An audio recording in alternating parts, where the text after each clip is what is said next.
L'ère des cristaux, tome 6. Encore un tome particulier. J'ai l'impression qu'on enchaîne les tomes particuliers et pourtant il est très très plaisant à lire. On a pas mal d'infos. On a notamment le personnage de Fantôme qui se dévoile un petit peu plus, sans forcément trop en dévoiler. C'est un personnage à l'apparence très très particulière et qui va, je pense, avoir un grand rôle aussi un peu à la suite et qui a l'air de se mettre, d'apprécier aussi un petit peu Fausse. Autre chose, il y a une page là que je vais vous montrer qui, alors, ne spoil pas forcément trop, mais qui montre un peu le côté plus humain que je disais dans le précédent tome de Fausse, qui est complètement en train de bugger. Là, on la voit voilà, un peu normal, je vais essayer de vous cacher un peu comme les dialogues, mais qui est en train de se casser complètement, de se briser, d'avoir un petit bug, de péter un câble, de plus forcément être la même, de plus être rationnel dans ses idées, dans les choses qu'elle essaye de citer. C'est très très particulier, je trouve, à lire.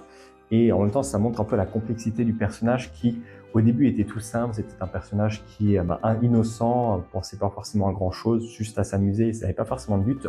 Là, on a l'impression qu'elle est submergée d'informations et qu'elle sait plus forcément trop gérer tout ça, qu'elle sait plus gérer, se mettre vraiment en avant sur des choses. Pourtant, on voit qu'elle a encore un aspect de meneur. On voit un peu dans ce tome.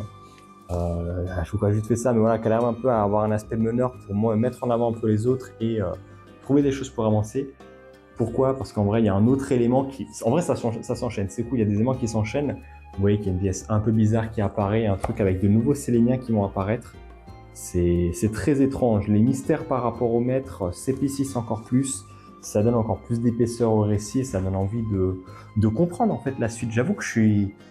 Plus ça avance, plus je suis en train de me poser des petites théories sur vraiment qui est Varja, qui sont peut-être les Séléniens, leur objectif. Parce que là, je vais vous montrer une scène qui ressemble à un truc vraiment très humain. Donc, est-ce que les humains existeraient peut-être encore? Ils essaieraient de se remettre un peu dans ce monde.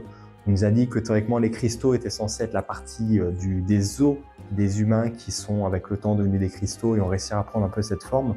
Est-ce que les Séléniens et l'autre race encore dont j'ai oublié le nom seraient peut-être pas aussi liés encore à des formes un peu différentes des humains?